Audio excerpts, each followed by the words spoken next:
And into day 2. Pavel getting back from the decrepit squad. So as mentioned, night 1 there is no raid, so the night was calm. Now let's look at everybody. So Pavla, hungry, content because we got that morale bump from giving the guy the food, but he's tired, so let's put him to bed.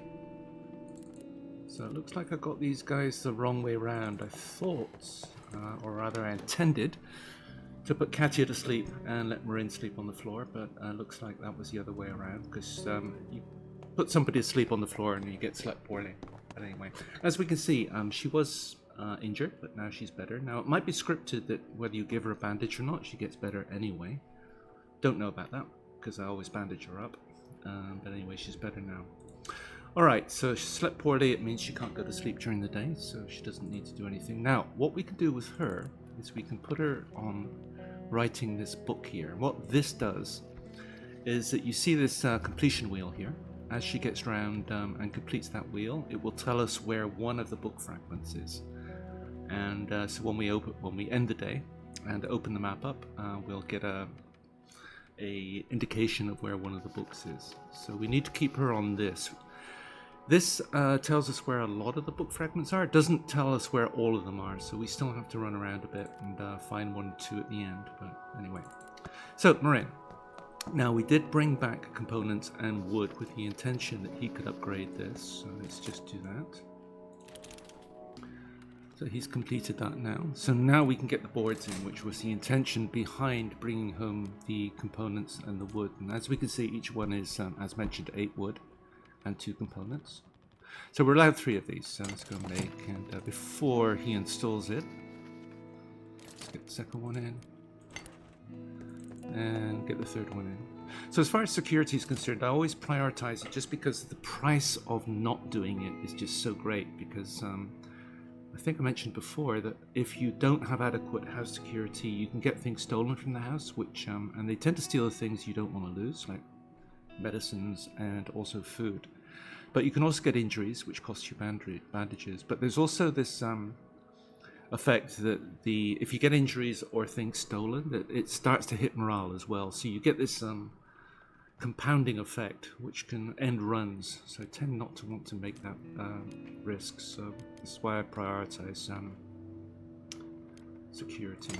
All right, so there's our 3 boards. So now he just has to run around and get him started on this one. So he just has to do this, visit here, complete that one, and visit here and complete that one back when he's done. Okay, so Pavla woke up and I've got him finishing up the 3rd board up there. So now let's just take a quick look at what else we might want to do. So just looking at the workshop. Alright, so just going along here, this is going to be later in the game. We are going to want another bed, because we do have a crime spree coming up on day 8, and for crime sprees we want to be putting up 2 guards. And we can't do that without having 2 beds, so we want to get this in before day 8. Nope. We are going to want a heater because the temperature starts to drop at around day 6 as well. And the thing is, when the temperature goes under 15 degrees, then it increases the risk of sickness. Now, it's not too bad until about days 10 or 11, when it starts to really go cold, but we would like to get one of these in sooner rather than later. Now, radio, normally you get messages telling you when winter's coming and various tradable items, which might be shortages or something, but in this scenario you get messages which specifically mention Marin, Pavla, or Katya, but it's just information only, so I'm gonna hold off on putting up a radio. It does cost a few resources and it's not a priority, so we'll put one in later, but it's not something I'm going to put up sooner. We are going to want one of these, a stove, unless we find a lot of cans where we can feed everybody with the cans, in which case we could delay this. But as far as feeding is concerned, day 1 everybody starts neutral, and then days 2 and 3 it's hungry, days 4 and 5 it's very hungry, and then day 6 they go to starving. So what we're going to be doing is eating on day 5, which is the 2nd day of very hungry, and then we're also going to eat on day 8, which again will be the 2nd day of very hungry, and then again on day 11. On day 11, what we're going to be aspiring to do is everybody's going to have 2 meals on that date, and then from then on it's going to be every 2 days, so that nobody gets to be very hungry again. So that's the goal anyway. So we're going to be eating days 5, 8, and then 11. Everybody feeds up. Now this is, as far as food production, this is what gives us carrots. We're not going to be able to get this until maybe days 10, 11, 12, depending on how it's going. This one is used for making cigarettes and also meds. We're going to be wanting to get one of these in, but it's not urgent. This one we're not going to be bothering with. It converts sugar into alcohol. Now this one we've already got up. This is where we get our meat from, traps for small animals. We're allowed 2 of these, and we will get these up eventually, but probably not till about days 10, 11, 12 again, when we can get both of them up. We'll see, because they cost a lot of parts, and it depends on how quickly the resources come in. Now water, we are going to need a ton of this, but it's not urgent again. The more urgent things are going to be the heater and the cooker and the bed. So it's those 3 really that we're going to prioritize before everything else. Okay, but another thing that we're going to want to do is upgrade this, because we can't, as we saw, there is a need for saw blades around the place, and we can't make them at the moment. If we just go into the standard metal workshop here, these are the only things that we can make. Whereas if we upgrade it, we can start to make saw blades. So we are going to want to be doing this. And as you can see, it's wooden components. And just going back to the workshop here, pretty much everything that we want to build, wooden components again, wooden components again, wooden components. So there's a huge need for wooden components. Now, the trader might be coming tomorrow. He's either going to come day 3, 5, or 6, but if he comes on day 3, we're going to want a lot of tradables, because as we saw, we got a huge need for wooden components, and we've only got limited pocket space every night, and he could potentially sell us a lot of wooden components, but we need tradables, and the best thing for trading is meds. But we do need to hold back on some meds in case somebody gets sick or injured. So what we want to be doing tonight is going out and getting as many tradables as possible, which is specifically on the meds. Now, if we look at the temperature, we've got 21 degrees. As mentioned, it is going to start getting colder around day 5 or 6, where it's going to go under 15 degrees. 15 degrees is the cutoff point, at which point, as soon as it goes below that, we're at risk of people getting sick, or a higher risk, a higher probability of them getting sick. So we just need to watch that for now. So that's pretty much it. We want this, we want this, we want this, we want to upgrade this. Now, she's just finished the wheel there, and book materials have been located. So we can get her started again. And again, once she finishes this work wheel here, it will tell us where more book materials are.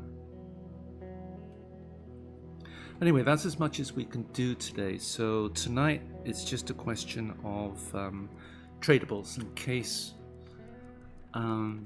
Franco the trader comes tomorrow. So that's what we'll do. Alright, we can pretty much end the day there. It's 7:10, day ends at 8 p.m. anyway. So let's go there.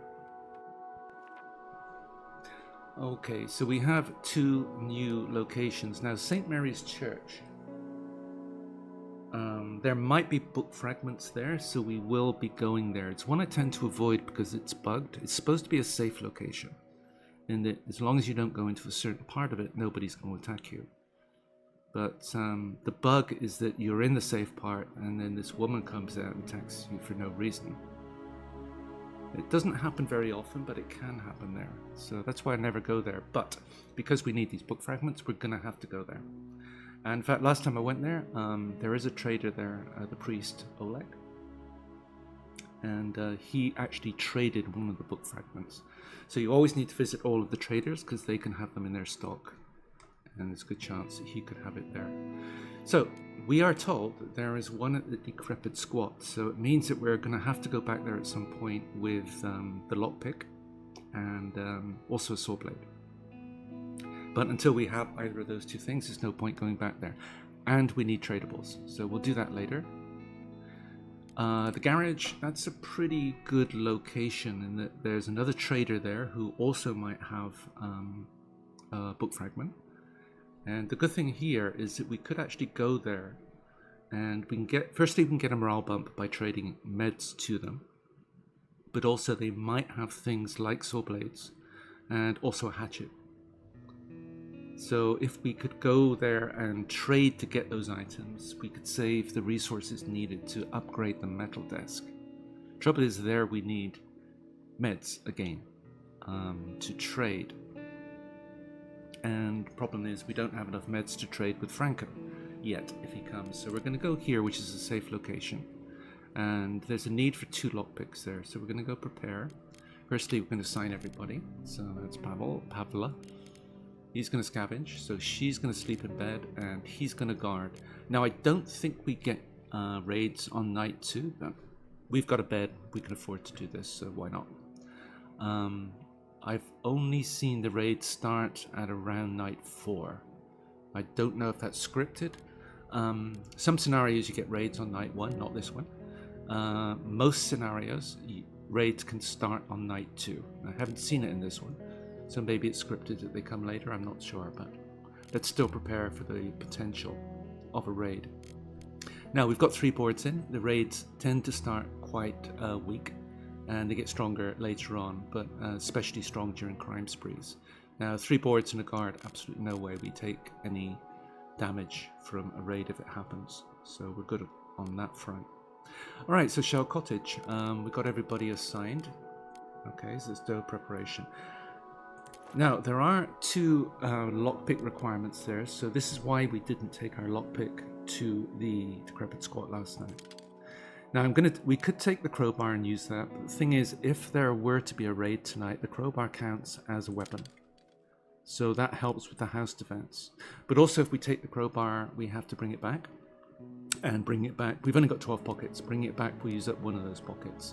And at this stage of the game, it's so important to bring back as much as possible that we may as well take the lockpicks, because then we'll get to use both of these. And once they're used, it frees up this pocket space. So we're going to do that. Alright, so scavenge, let's go.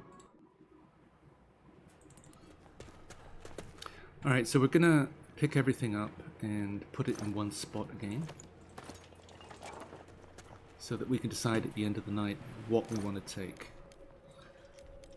Remembering that, again, shift right mouse click picks everything up. I'm going to put everything here in the fridge.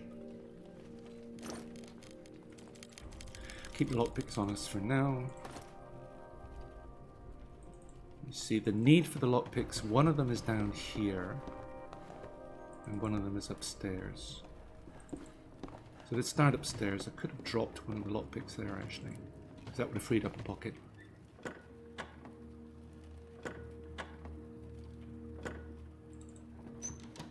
Okay, so let's just pick up everything up here and then put it back in the fridge back in a minute. Okay, so we've got everything from upstairs. Now this is one of those icons with the magnifying glass. This one doesn't open up anything. It's just information again. Alright, carrying on. So let's now clear everything on this floor back in a minute again. Okay, coming up to the last pile on this floor. This is where the meds are, I think, yeah. Alright, so now we're going to have to get digging. Now, each of these piles that we dig through is going to take 2 hours, so we're going to have to watch the clock here. We're going to start on the one downstairs. I'm going to take the lockpick.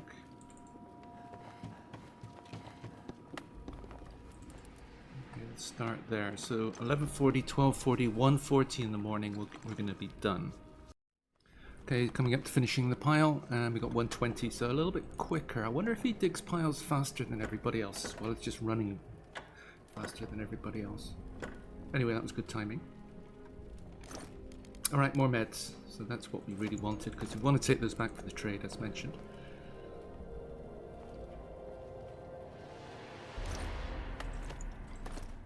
Okay, so lots of components and wood which we need.